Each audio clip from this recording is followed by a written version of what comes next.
The Dramatist Guild is the National Association of Playwrights, Composers, Lyricists, and Librettists.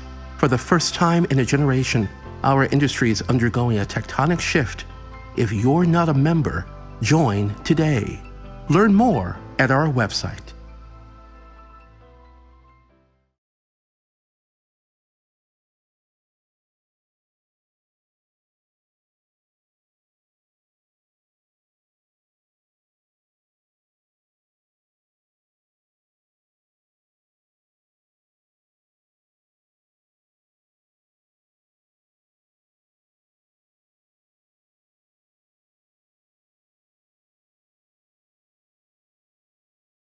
Hi. Hello. Hi, Christine. Hi. How Hey are guys. So did I do it right this time? you? You did. Yay! It's magical. Hi. Good to see you. Hi. Good to see you both. Good to see you too. Let me get the little intro done here, and then we'll chat. Okay. The theme song? Okay. The theme song, please. Oh, cue the theme song. we need Where's the one of those. orchestra? We need a theme song. All right. Did I sing the ballad yet? Was I good? You're hired. We'll get back to you, but Good evening and welcome to the Dramatist Live. My name is Joey Stocks. I am the editor of The Dramatist and the director of publications for the Dramatists Guild. And I am here with my co-hosts, Amanda Green and Christine Toy Johnson. They both sit on council and they're both members of our publications committee. Hi. Hi. Joey I'm glad to see you all. too. Always. It's another strange, gray, chilly day. Indeed. We had a tornado warning on Tuesday. Yeah, was that real? It I felt think weird. so because it looked like we could fly away outside. Not that I go outside anymore, but It was. it looked like it outside. It was very stormy indeed. But you know, coming from Tornado Alley, Oh. Mm-hmm. Usually you know you're in real trouble if the sky turns an unnatural shade of green, Okay. like yellowish green.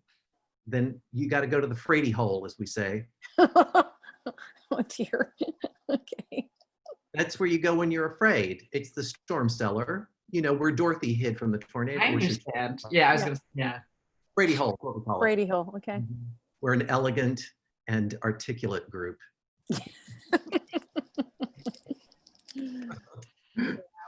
Oh my goodness. Yeah, what's going on? Anything? Amanda, I always start, so why don't you start? What's going on? God, it's been a strange week, as every week is a strange week. On the, I mean, it's so real, and we know we've all experienced losses, and just hearing, people in our community, and it's Nick Cordero. I just can't get him out of my mind. And people, I'm so hate to start with a bummer, but it's so real, and people, it's such an odd time. I had I've been going to sitting Shiva virtually, and people who have lost their loved ones and can't even get them and can't mourn, it's just such an odd, scary time. And in terms of showbiz, I mean, luckily I'm healthy and my family is healthy at the moment. I mean, we're all good, so I got nothing to complain about. But and the show that was supposed to happen in the fall has now been pushed off to 2021, which seems very wise to me. And that put me in an existential crisis of like, what the hell am I doing? So I dug up every old idea I've ever had, and I was like, that or that. So I'm just sort of, but I'm okay. I've I had my freak out for a while. Actually it's been, I've continued to work with my collaborator on this other project, just moving forward, and that's great. And it's actually, frankly, also I've had a couple of days where I just can dream about things and what I want to do, and figure out what I want to write next. So there you go. Yeah. I think for me too, it's just such a roller coaster, from day to day. But I also have so much to be grateful for. My family and we're all well, and we have what we need, and so that's a huge blessing. I am now writing under 3 different deadlines, ranging from next week till Oh, November 1st. So it's good. It's good. I'm a master multitasker, and so it's actually really, like I said, I don't know if it was last week or the week before. Who knows what day it is? But it's been really a saving grace for me to be able to just tap that part of my brain instead of going into down the rabbit hole of fear and speculation and grief. So that's where I am. How about you, Joey? Also, wait, I just have to point out also that the Labradoodle breeder is in charge of our health, so we're all fine. Yeah. There's that. all fine. I'm Joey, how about you? How are you? I'm well. Same. For the moment, knock on wood, my family and immediate family, all family, seems to be safe and okay, which is great. So that's good. In other news, this week, inexplicably, I guess in anticipation of today's roundtable, the log jam to my writing block sort of broke loose, and so it's not keepable. It's not anything I'm going to share, but at least it's just not me writing endlessly in my morning pages. I don't know what I'm going to write. I am now writing the sentence I just thought in my head. I just go. Now hold on to that. Might be good. Yeah. But that is the point. One of the points of the morning pages is to teach you to get out of your own way, and sometimes that works for me, and sometimes it doesn't. I can stand in my way all the time. Well, I'm glad you have a breakthrough. I'm glad Yes. I'm well versed.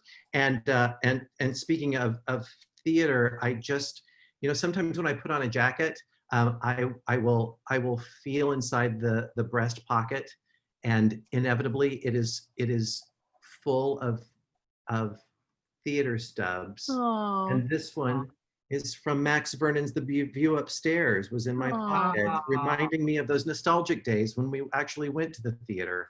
Yeah. Oh. I know. We will get back there. I know. Yep. We will. We absolutely will. And we've got a big show, so we should probably. Oh, we sure do. Yes. Yes. We should get underway. I have my notes hidden, so I think I'm going to start out by introducing this fantastic genius who I love, Marsha Norman, who is going to answer our 10 questions today. We're going to put her on the grill. Marsha Norman, her numerous awards include the Pulitzer Prize and 2 Tony Awards. She serves on the steering committee for the Dramatist Guild. She is also a co-founder and president of the LEAH, a nonprofit honoring women in theater and working for gender parity nationwide. Yes. Welcome, Marsha. Thank you so much. I'm so happy to be on the show. I've been just dying to be asked, so here I am. Yeah. I'm grateful. I love all of you. Amanda, you're so beautiful. I don't know. I think more about your hair than maybe your husband does. So I think this is like a bad thing to say at the beginning of a show, but I'm just telling you, for a person who grew up with straight brown hair and a cut like so, you understand. I can't help but be jealous, and I'm good with that. It's okay with me. You can be as beautiful as you like. Thank you. So my first question is about my hair, but we've already covered that. Right. Okay, so I finally let mine go natural. Well, your hair looks fabulous. Well, good. I love it this way too. I feel like I'm following Mary Rogers in every step I possibly can, including, this is the hair. Casting no aspersions on Mary Rogers, but I find you a little more attractive than Mary Rogers. But I love Mary Rogers. Mary Rogers saved me when I came into New York as a nothing, non-existent human, with having just been fired from my first musical job. I mean, I moved to New York one day, and like the next day I got fired from the job I moved into New York to get. Wow. But I mean, isn't that kind of comforting to some people about I get fired a lot, but like day one, okay. Get it over with, right? Very comforting, because anybody can bounce back from anything. Because look at you. And I used that time. I was so angry at the theater for doing that to me that I thought, well, just I'm gonna try not to swear. I just thought, well, I'm gonna blankety blank. I'm gonna write that play. Nobody will ever want to do this play. And that was Night Mother. Yeah. That was the play that I thought no one would ever want to do. And I didn't care if anybody wanted to ever do that play. I was going to write it blankety blank. And I did. I sat there all summer and across from the people that were mourning John Lennon's death out my window and wrote that play. So like I won kind of, right? I mean, Yeah. I don't know. Yes, you did. Sounds like a win to me. Let's write that play. So here's the first question. What Yeah. must you have besides anger in order to begin a new play? What must you have in order to begin a new play? Here's what I think. I think that you have to have whatever it has to be something that only you know. It has to be something that you have been afraid of telling forever for fear of retribution of some kind. It has to be something that you know all the people in it and you can disguise all of them, and you cannot ever worry that they will come after you and say, why did you write about me? They will come to the show and not recognize themselves. I swear to you. I swear it. They will come and sit there and go like, oh, I could hear every word. I mean, that's one of the things one of my aunts said upon seeing herself on stage was, oh, I can hear every word. But but the thing is that people are so afraid of writing what only they know. It's just like, remember Torch Song Trilogy? Remember when you went to see Torch Song Trilogy and you thought, this is important to me because I lost the Tony to Torch Song Trilogy that year. Very big. Night Mother lost. Very big of you. Isn't that big? It's big and grandiose and loving of me, but I lost my Night Mother Tony to and because I thought that Harvey and Torch Song gave us the first of the keyholes through which we could see a world that otherwise we would have no way in. And that's what I think. If you can provide a keyhole into some world that nobody has ever known, has ever seen, would ever know, then that's the way. That's what to write about, your play. I mean, I think that's the play that gets you the notice that you finally deserve. It may not be your first play because you may avoid it for a couple of plays, but you may write a play that gets you, into a big writing program, and that's a certain kind of play. But your play that's going to win you the awards is the one that you swore you would never write while those people were still alive. Love it. Awesome. Okay, next question. Next question. What must you have in the room while you're writing that play? Oh God. You have to have full and free access to the room. So if you need to go there at night, you can. If you need to go there in the day, you can. I no longer have any kind of idea about when you should write. Like a lot of people say, oh, I write every day from, what to what. And because I had 2 kids and was traveling back and forth from where my kids were to where the city was, I was always just like, I write wherever I can. So location is not important to me, but you have to have the tools. So you have to have the paper you like and the pen you like, whatever that is. These don't have to be fancy Dan items. They just have to be the ones like, right. My pen choice has changed over the years and now it's not so fancy. And then I have to have the ability to walk around that room. I mean, the writing takes walking. We know this. I mean, when I was writing Night Mother, which I guess we're still stuck on, I would get to these places where Jessie would ask Mama a question or say something, and it would be Mama's turn, there being only 2 of them in the play. And I would go like, crap, what does Mama say now? I don't know. I don't know Mama. I know Jessie. I don't know Mama. So I would go outside and I would get on the bus. I was living at 72nd and I would get on the bus and there were all the mamas of the world ready for me to ask them a real question, but for me to ask them a question in my mind. So I would say, okay, here's what she just said. And then I would go, I would listen for them to say back, well, and they, you know, I could see it. I came to know how they would respond just by watching them, not with no actual contact. It's just that I could put myself in as Jessie and I could say, so, you know, is this what you told Daddy too? Did you tell him or whatever? And I would listen as Mama made her defensive, like, yeah, I told him that too. No, I didn't. Why would I ever tell him that? If I ever, you know, I would listen as Mama like connived to save her daughter's life. I didn't have children at the time I wrote Night Mother. I probably, if I had waited, I wouldn't have ever written it. But I could tell by those women on the bus. I'm thankful to them to this day, and that Ann Petoniak was able to come in and play those women, and Kathy Bates played Jessie. You know, it was one of the great miracles of my life, if not maybe the miracle, except for my kids. Yeah, that's great. Yeah. Okay, yeah.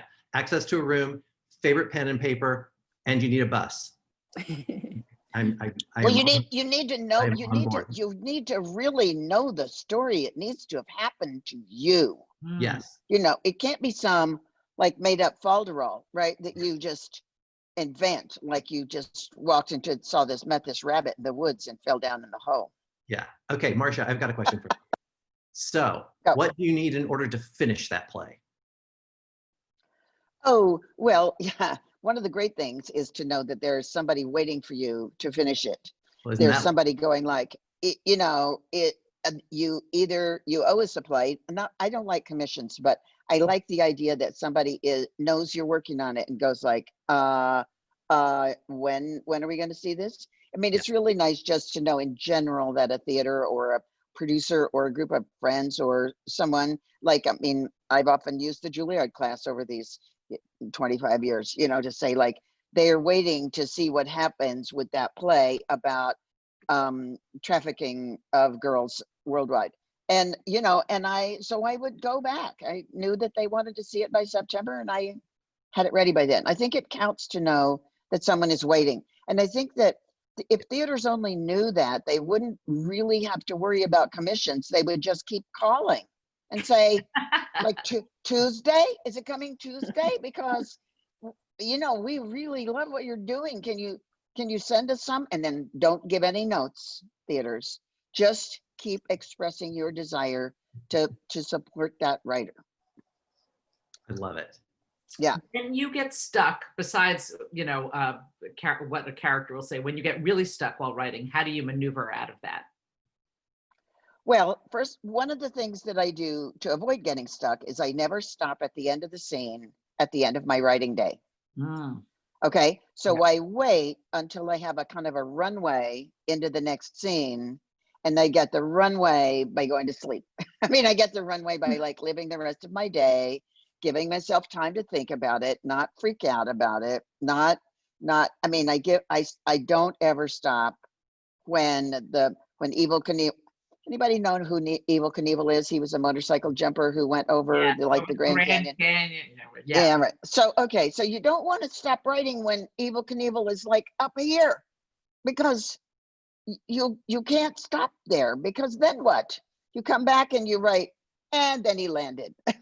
No, you have to go, you have to get him on the ground or get him in a dream or I mean, you know, there are all kind of places you can get Evel Knievel so that you don't have to write the landing till the second act if you don't want it there.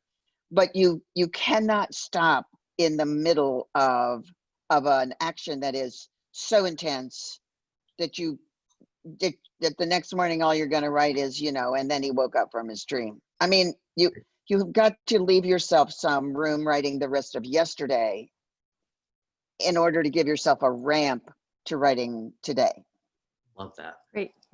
As a writer, what have you not done but want to try? Oh man. Well, country song lyrics. Like the other day, nobody can use this now. If anybody's listening, you can't use this idea. This is mine. Where's my note? So I was driving. I just want to say, this is the Copyright Office sitting here going, that's Marsha's idea. So my son and I were riding we're in quarantine up here in Massachusetts, but we were driving down to get one of his other cars so he could have a choice of cars when he goes out. And we drove past this sign that said Old Joe Road. And I thought, oh my God, I love that. I'm going down Old Joe Road, going to see Old Joe, gotta go ask Old Joe what I, you know what I mean? It's this like, it's a country lyric that starts with the idea of Old Joe Road. And who names it? Isn't that, it's a story already, right? Because it's Old Joe Road. So yeah, country lyrics, I think that's what I would like. I'd like to write with, one of those country people and write some country songs. I love it. I mean, I'm from Kentucky, so I'm a little bit like I could pass maybe. Okay, Marsha, I've got a question for you. So because we're going to be short on time, you got to limit this to at least 2. Whose work do you drop everything to see? Do I do what? Drop everything to see? Mm-hmm. David Lindsay Abaire. Mm-hmm. Brandon Jacobs Jenkins. I love it. Fantastic. Okay, what is the best writing advice you've ever given or received? You've given lots of good writing advice. So any good stuff you've received? Yes, good advice I received from John Jory in the very beginning was go back 10 years in your life to a time when you were really scared and write about that, because fear imprints real memories in a way that normal life doesn't, so that you can remember exactly who said what. And know that at the end, the person that you have been following has to win or die. Well, there's actually another piece. On page 8, you have to tell everybody when they can go home. I think that's my best writing advice that I have given out to people. Page 8, tell the audience when they can go home. And that's in some sentence like, if I don't get that piano, nobody's leaving here till I get that piano. I mean, I know that's not the August Wilson actual line, but that's the idea, right? So we know when he gets the piano or not, we can go home. Great. Right. Okay. Go ahead, Christine. Oh, sorry. I thought, no, yes, sorry. What production do you wish you'd seen? Oh, gee, I wish I had seen One Man, Two Governors live on Broadway. I saw it the other night on the National Theater. They're doing these brilliant videos of real productions at the National Theater. And I love James Corden, but somehow or other, idiot me, I never saw One Man, Two Governors. And it made me laugh for 2.5 hours. Yeah. And that's like a long time to laugh. And they're doing lots of things, but I wish I had seen it in New York. There we go. Yeah. I saw both, and I'm so grateful I saw it live. Yeah. Excellent. Okay, Marsha, what's been your favorite quarantine pastime? Keep it clean. You know what? My son, who's keeping me locked in the house, has been taking me on hikes. Oh, how wonderful. But I did not want to do this. Okay. My favorite place to sit is right here in my orange sofa, right next to my lake, which you can maybe see. But it's like, I don't want to go out. I don't even want to go outside. I mean, I don't want to go anywhere. But he's taken me on these hikes where there are these birds and, they're like trees and I don't know. It's just, I did not know. So the other day we were on one that took 3.5 hours and arrived us ultimately at this place that was this clear mountaintop that looked like a bunch of stone bread.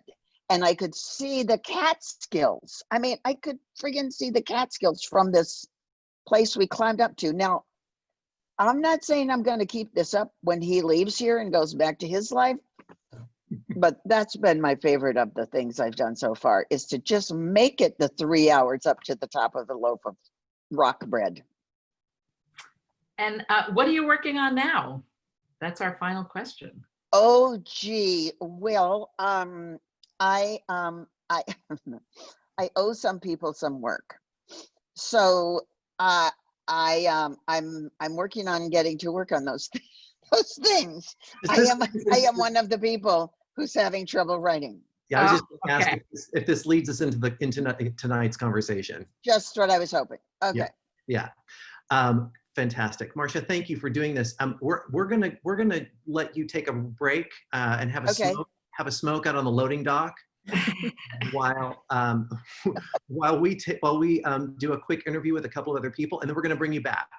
Okay, but I can stay listening to them, Sure. even though I'm not up. Absolutely. Okay, great. Yes. Deal. Do I have to do Terry's anything, or I'm going to disappear? Yes, Terry's going to show you backstage right now, and you won't have to do Yes. a thing. Okay.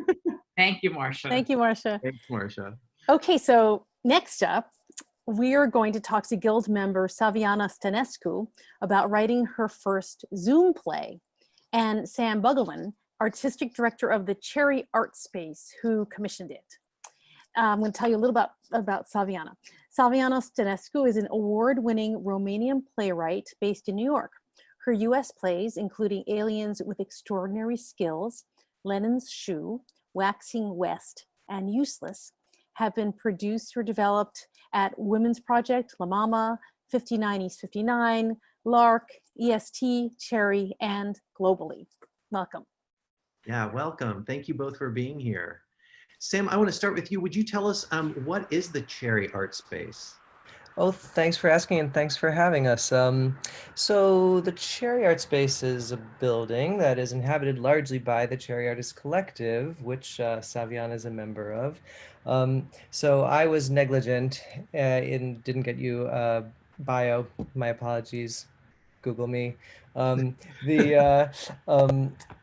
about 5 years ago, I came to Ithaca to be with my partner because there's an extraordinary artistic life here, and found a huge number of people like Saviana who teach here, or who are spouses of people who teach here. Anyway, there's this great artistic life here, and so we started a collective of writers, and we thought we would work in forms that weren't getting as much of a hearing in traditional U.S. theater, multidisciplinary forms, things like streaming plays, and then on international work, which also doesn't get produced a lot here, plays from other countries.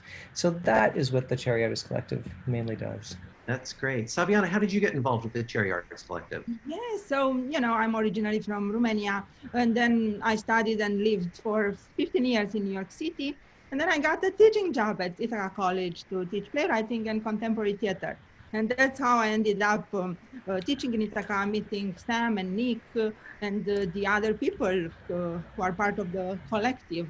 And it was exciting. I'm still considering myself, a sort of global playwright. I still work in Romania, in other countries, in New York. But Ithaca is really a special and magic place for theater as well. And precisely now, when Sam commissioned me and other playwrights, international playwrights, to write a play for online streaming. So it was really fascinating, I teach online right now. We are all over Zoom from teaching and meeting, but it was actually really exciting to dig into writing a play for online streaming. So I wrote Zoom birthday party because I had just been to a Zoom birthday party. Fun.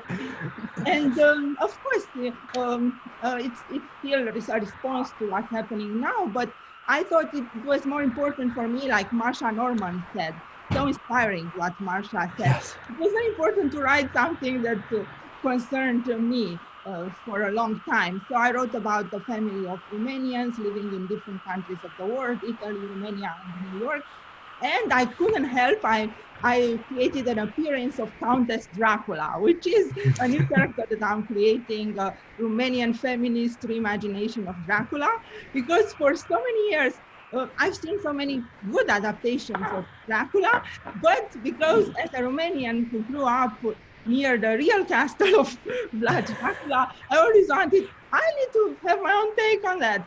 So I'm starting now with this Countess Dracula, making a short appearance in this play, but hopefully it's going to be like a superwoman soon, who knows.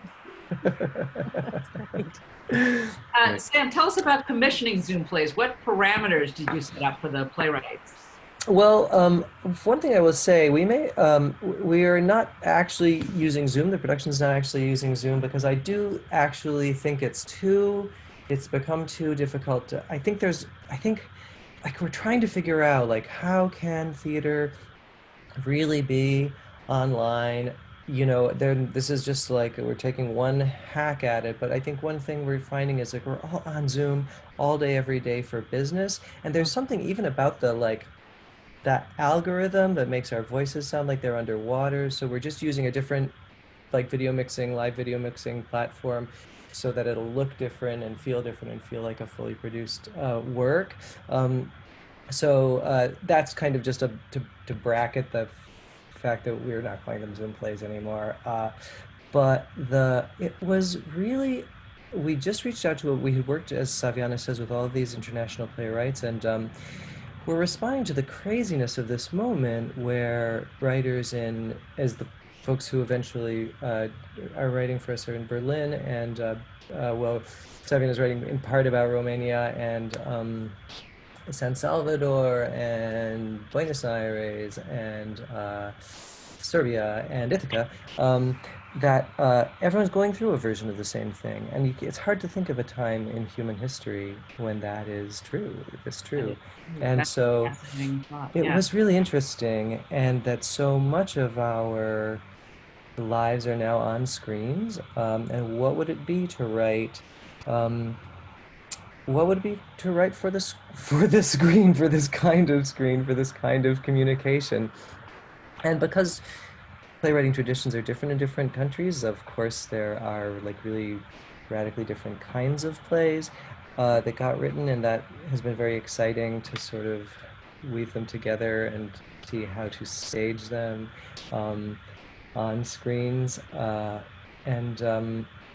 then so there are big, huge contrasts in them, and then excitingly, like fascinatingly, animals appeared, and specifically like the animal memes appeared. Kind of the dolphins returning to Venice that turned out to be fake news, cropped up in 3 of the 6 plays from all around the world. It was crazy.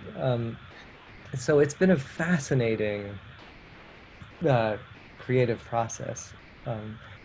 And fun to pull the playwrights, to have Saviana, because she's around, has been able to sort of sit in on some of the rehearsals of the other plays, and so the drafts are starting to be able to talk to each other more, and it's been really exciting. Saviana, can you tell us a little more about your process in writing this play?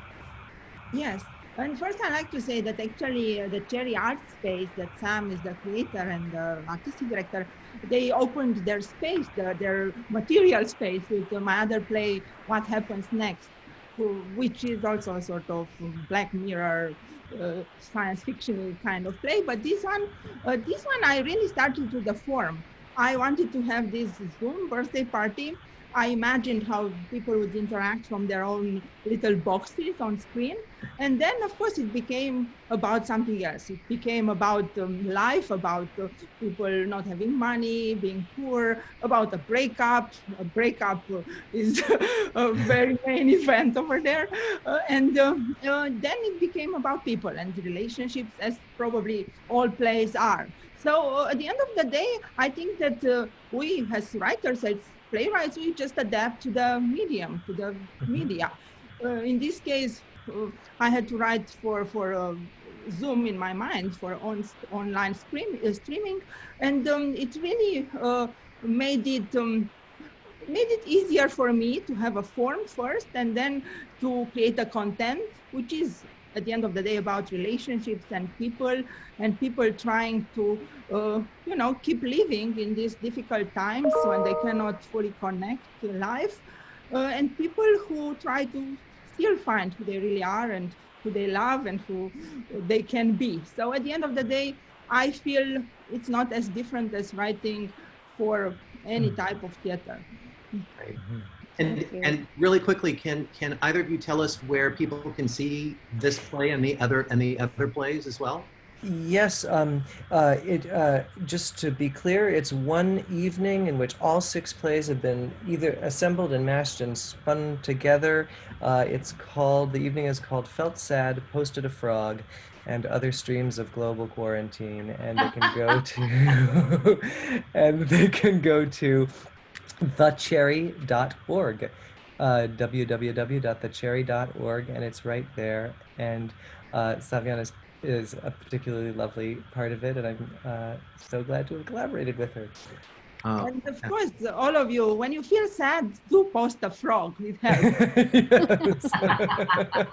I'll remember that. Thank you both so much for being with us tonight. Thank and for you. sharing Very that. Thanks for having us. Take It's care. been lovely. Yeah. You too. Be safe. Thanks. So, oh my gosh, did we start the Dramatist Live 6 weeks ago? I think this is our episode 6, so Is that right? 6? it's That makes sense. yeah, that makes sense. I Yep. think that's right. Well, the question of who's writing and who's not writing has come up several times. Memorably, Nikki Silver told us adamantly that he is not writing.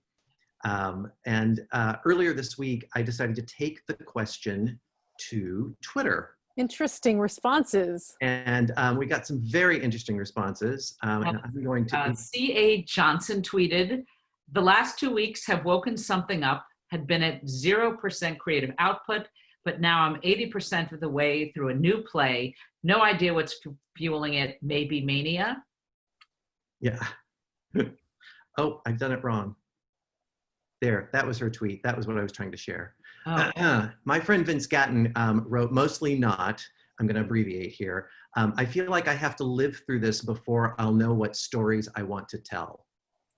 And Anna Jacobs just wrote "not" and included a picture. I think you might have, that's what you want to share with us, or? Did I share it? No, you haven't shared it. Oh, I'm so sorry. reading. I'm reading. I thought I was from sharing it this whole time. I messed it up. Does it involve a couple of babies? It does. I'm gonna try to get it to you now. I know. There it is. Oh my God. Oh my God. Oh my God. Stay strong, Yeah. Hannah. Look how beautiful, though, honestly. And That's yet, amazing. oh my God.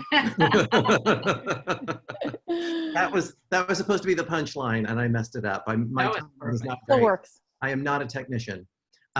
Okay. Yeah. So tonight, we have decided to continue this conversation led by the fabulous Todd London. I'm going to tell you a little bit about Todd. Todd Okay.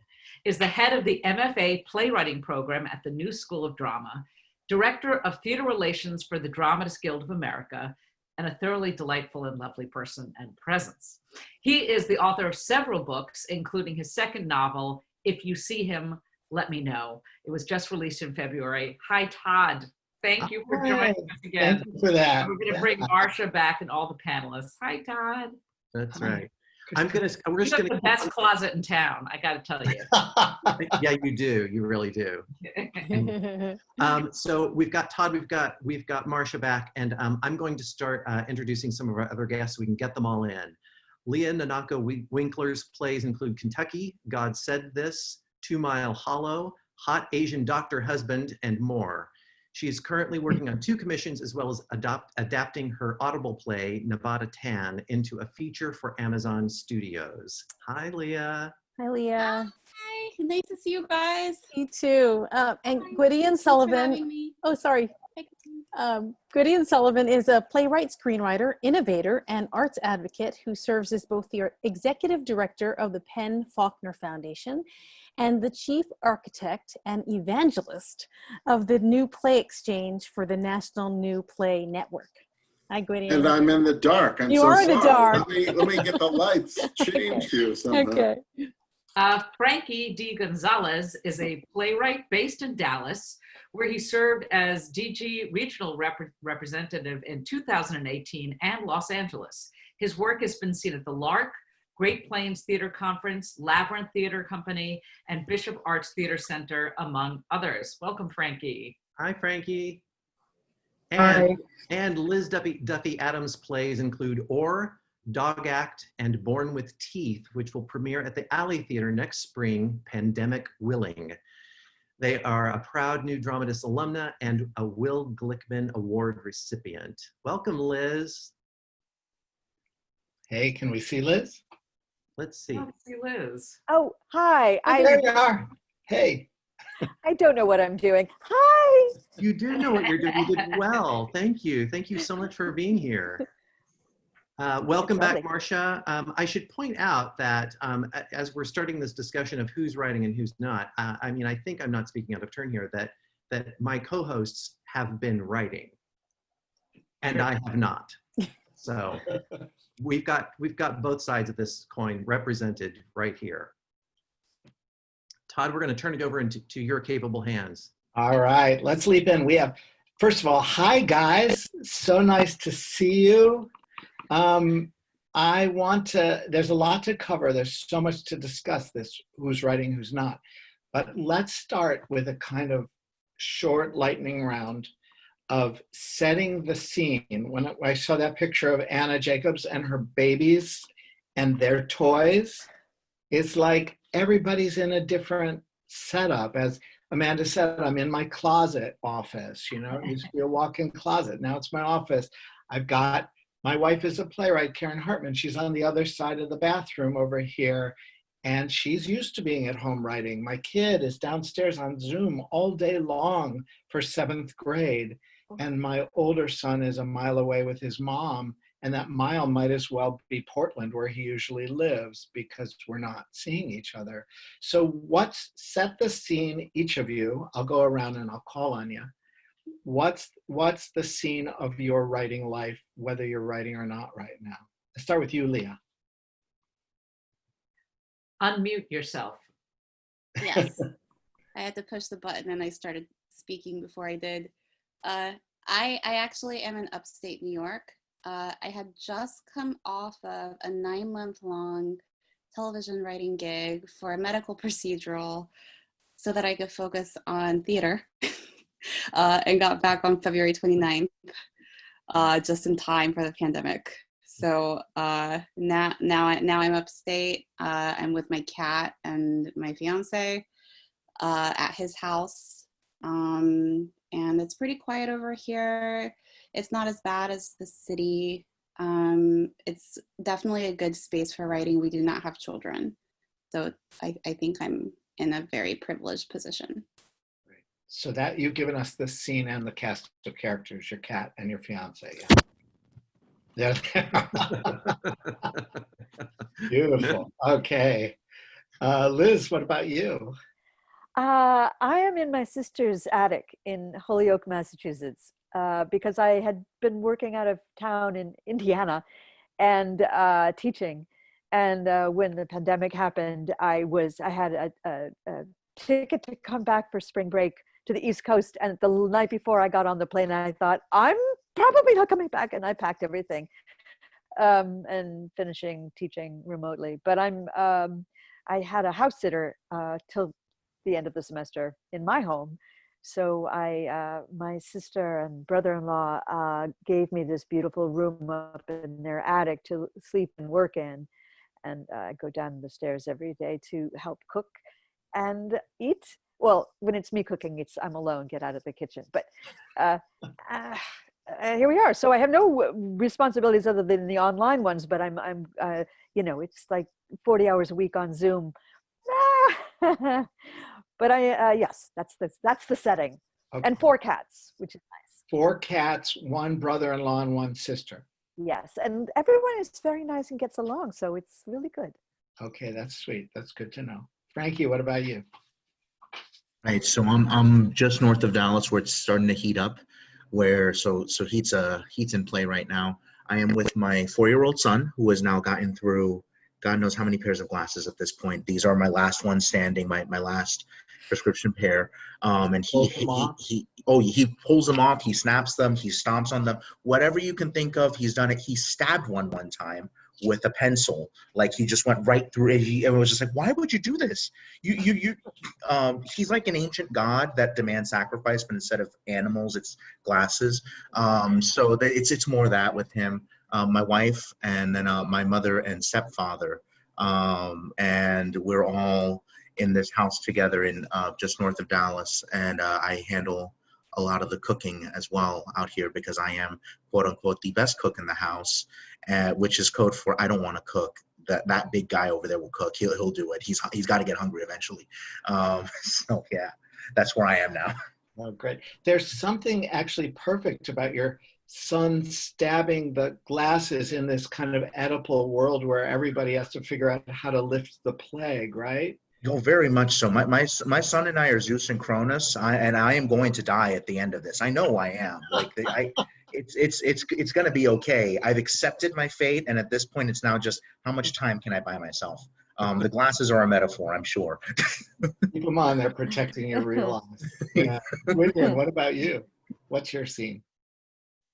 I am very, very lucky to have an amazing office. You're seeing it behind my shoulder in my home, and a library adjacent.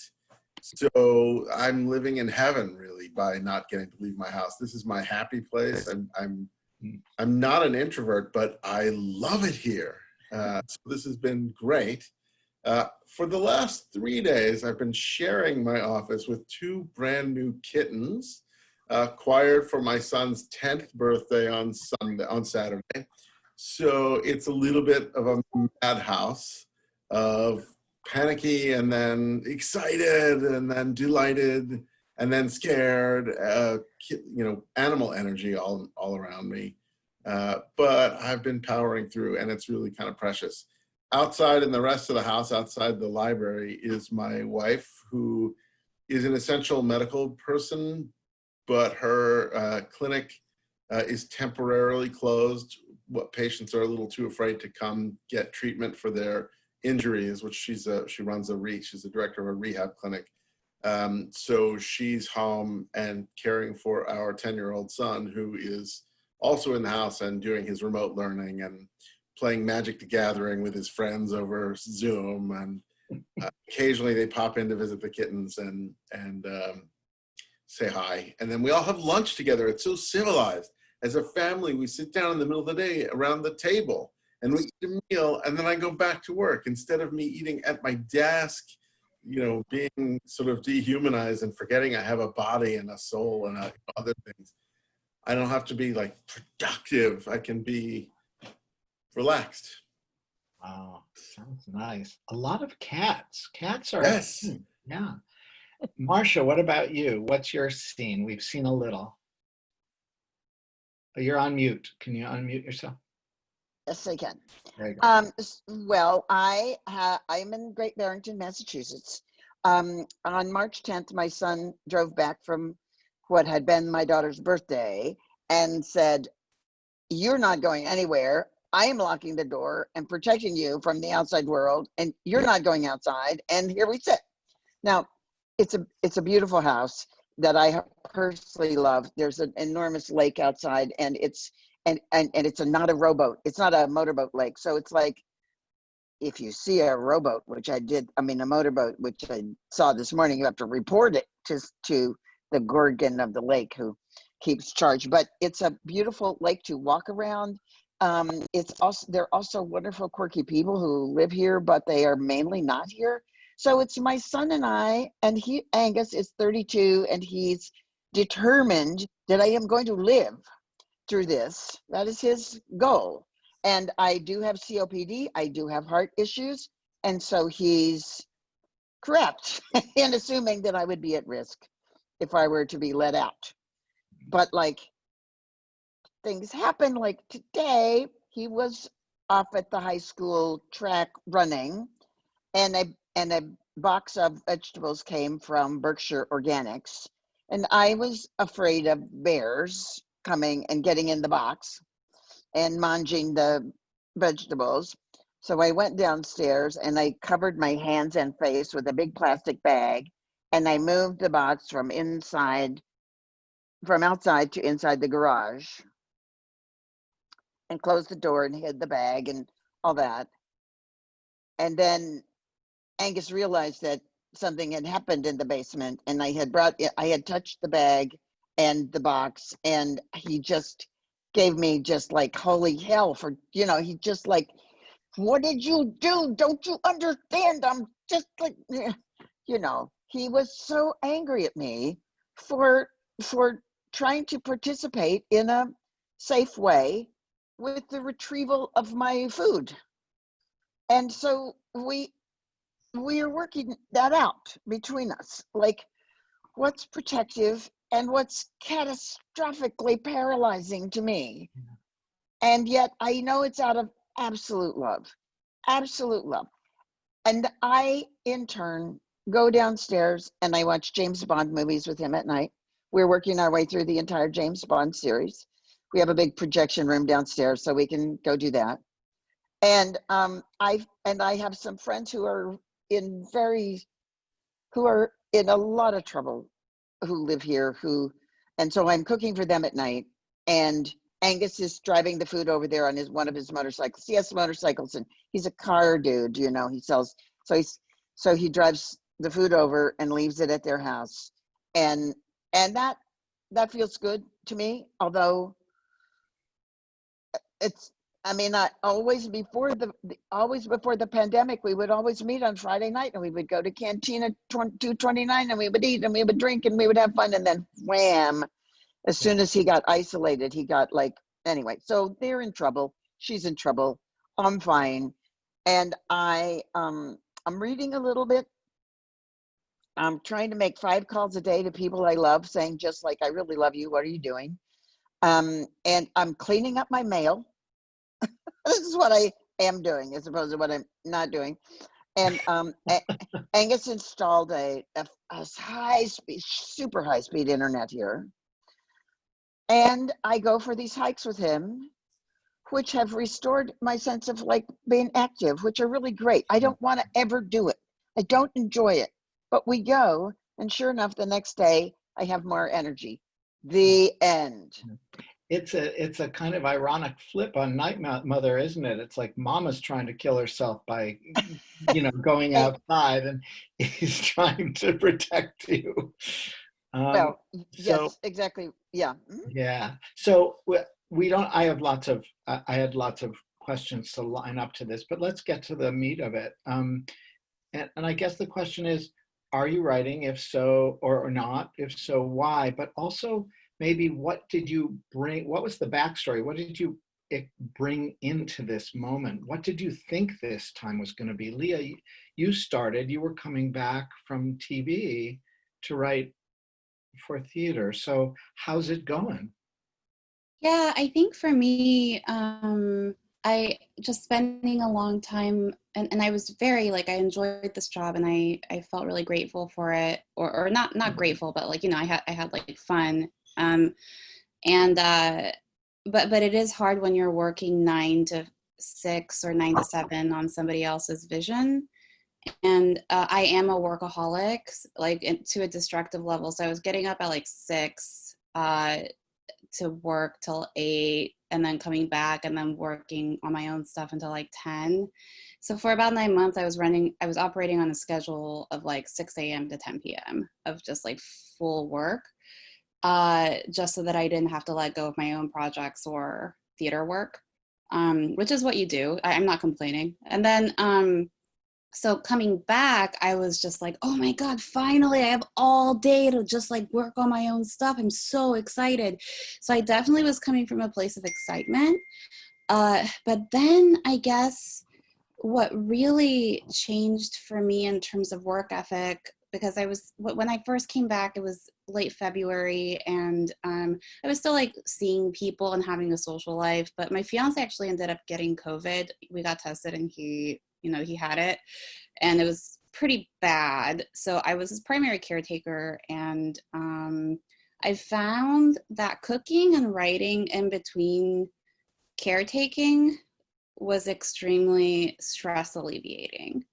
And I found a lot of control and structure in being able to just work on something for myself or for other people, but ultimately, even if it's for other people, it's for yourself, I firmly believe.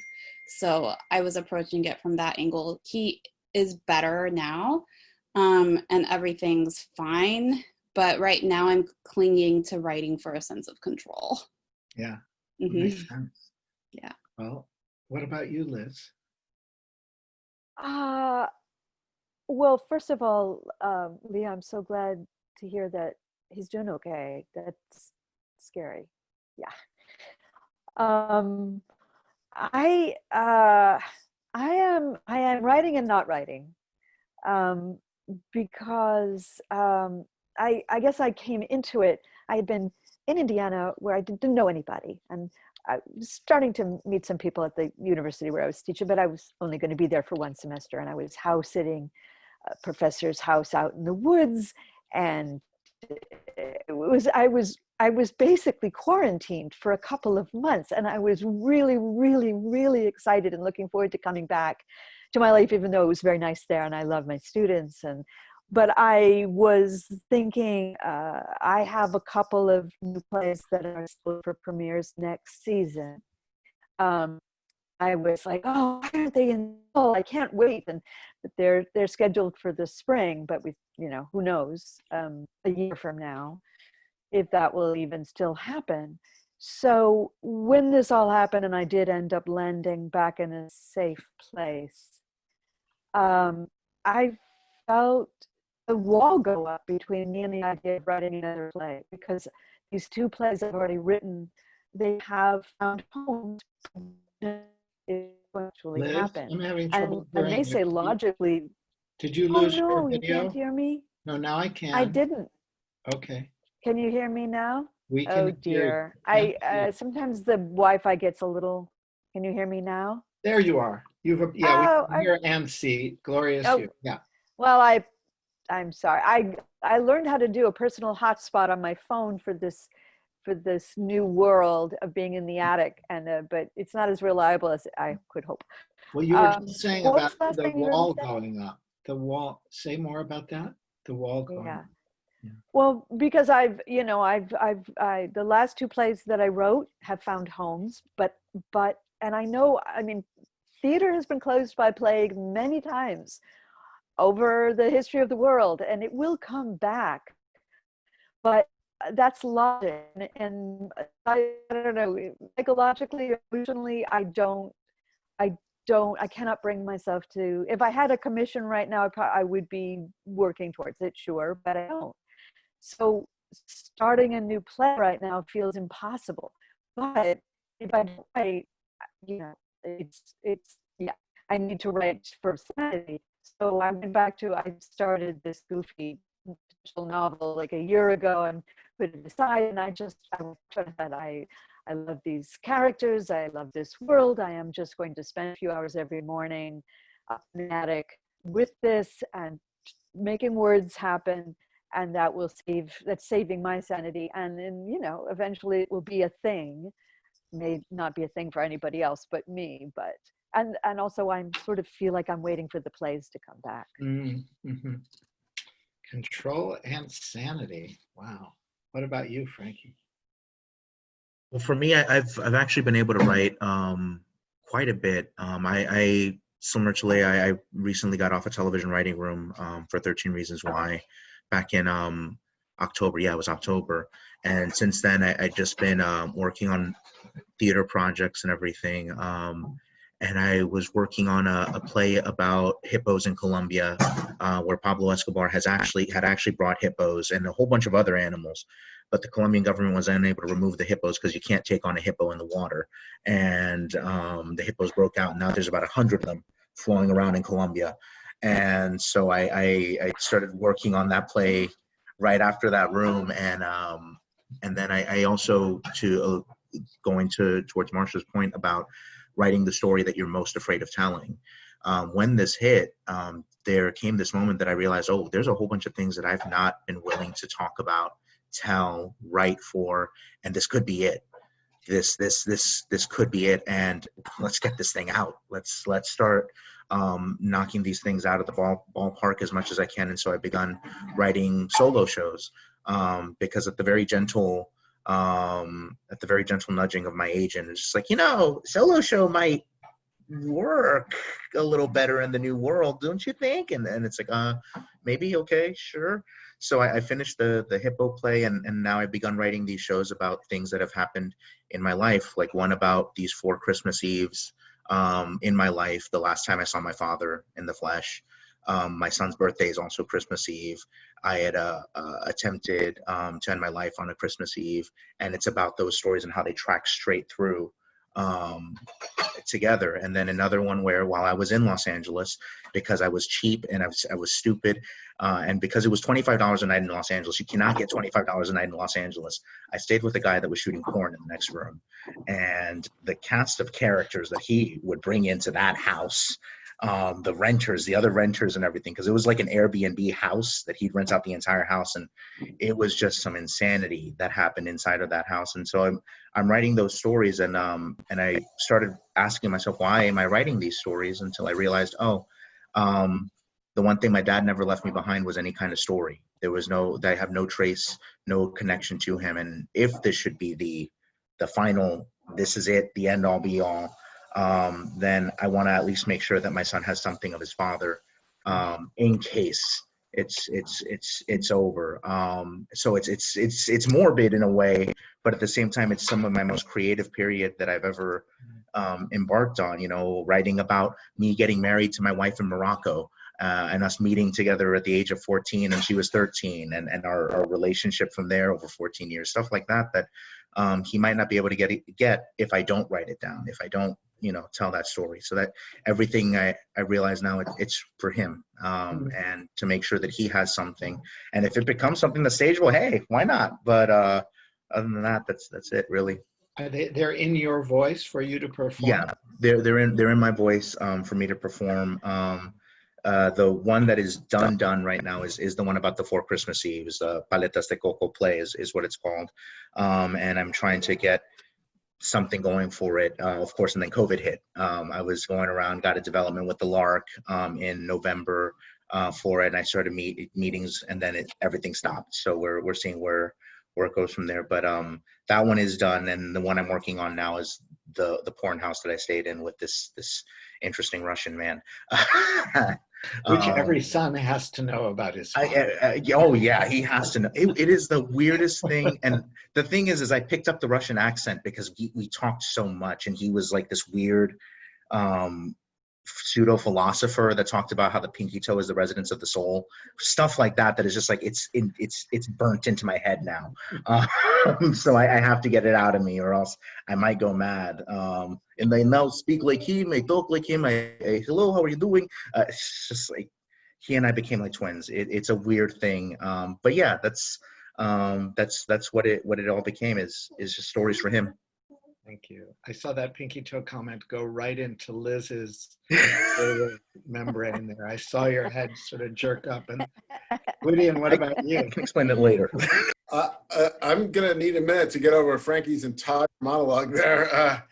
The hippos in Colombia, I can't wait to read that. And these personal stories. There's a reason you're my brother, Frankie, and I think it's everything you said about your son. That's it right there. I was just getting started on a new project as I saw the pandemic arriving, like a storm clouds were in the distance, and I knew they were coming.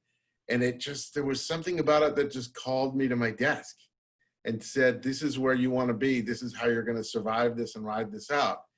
And it's absolutely crystallizing for me.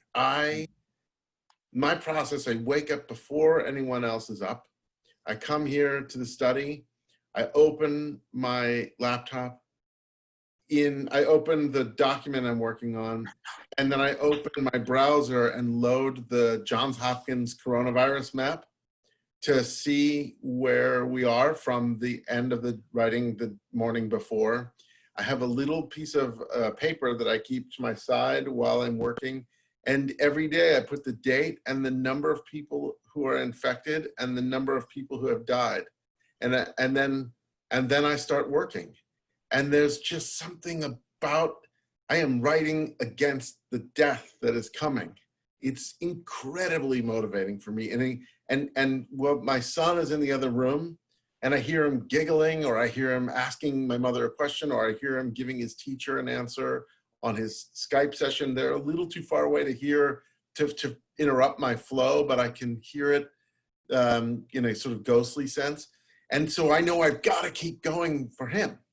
And the story I'm writing is for him. And I'm actually working on prose. I'm not working on a play at the moment. But it's entirely personal. It's deeply personal. It's a thing I have always known I had to write, and I know this is the moment to write it right now. And I gotta be honest, and I'm gonna say something terrible. I don't want conditions to change until I'm done, because I'm afraid of what will happen if I'm all set free. Will I still have this focus? Will I still be able to finish this precious and absolutely essential thing that I have to work on? So, I mean, so then every day I write, it's 3 numbers I write down: the number of infections, the number of deaths, and the number of words I start on, the number of words I've written. And at the end of the session, I write the number of words I've gotten to. I then take a moment of gratitude. I sit there and I focus on what has gotten me through the last 24 hours, what I'm looking forward to, so that I can, relieve myself of the sort of panic and death fear that I've conjured. And I have to remember that there's lightness and that things still go on and that I'm not sunk in that place. And then I can leave and I can go do the sort of more mundane administrative tasks I need to do. But for 2 to 3 hours every day, I am at war with death. And sometimes I have to tell you, it's hard. I will sit at my desk and I will look at the number, if the number is particularly big from the day before, and I have to have a cry. I have to get that out, and then I can focus. Or I have to stop if I'm writing something that's particularly sad or grim. I'll have to stop and get that out of the way.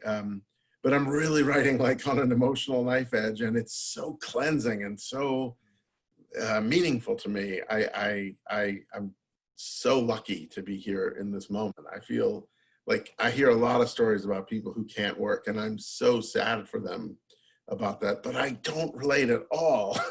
and I'm grateful. I really am.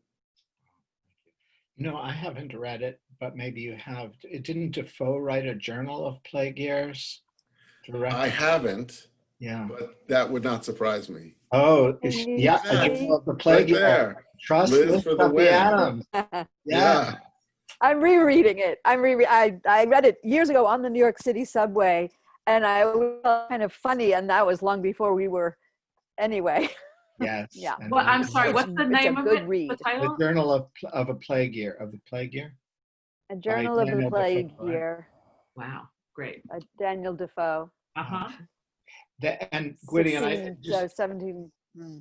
What is it? Yeah. I'm sorry, never mind. Yeah, GWYDION, that your statement about it not wanting conditions to change, if there was ever any question about you having the ruthlessness of a writer in your veins, that's gone. Marsha, not so much, huh? What's no, I am not working like at all. And my son, who's now standing over there, is hearing me say this. So yes, I'm confessing, Angus, I'm not writing here. I'm reading a lot, but I'm not writing. I had thought that all I wanted to do was be here in my house and finish my book on musical theater, and then write my book on story. You're waiting for that, Marsha.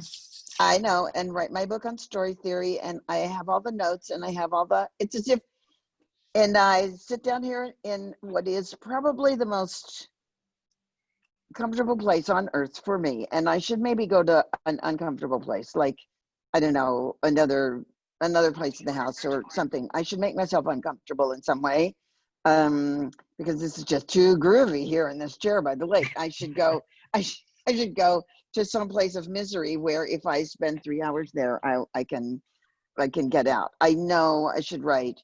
There are plays I know I should write, and I have not even started them. There's one that I have the first scene to, but I just tell it to people. I don't write it down and they go, "Oh my God," and I go like, "Yeah," but weirdly I get enough satisfaction from that that I don't need to write the whole thing. Do you know? Like I am puzzled as to what would be valuable for me to write in this time. And yes, I think the books would be valuable for me to write, because they are what I've learned in all these 102 years of teaching and writing and being in the theater and whatnot.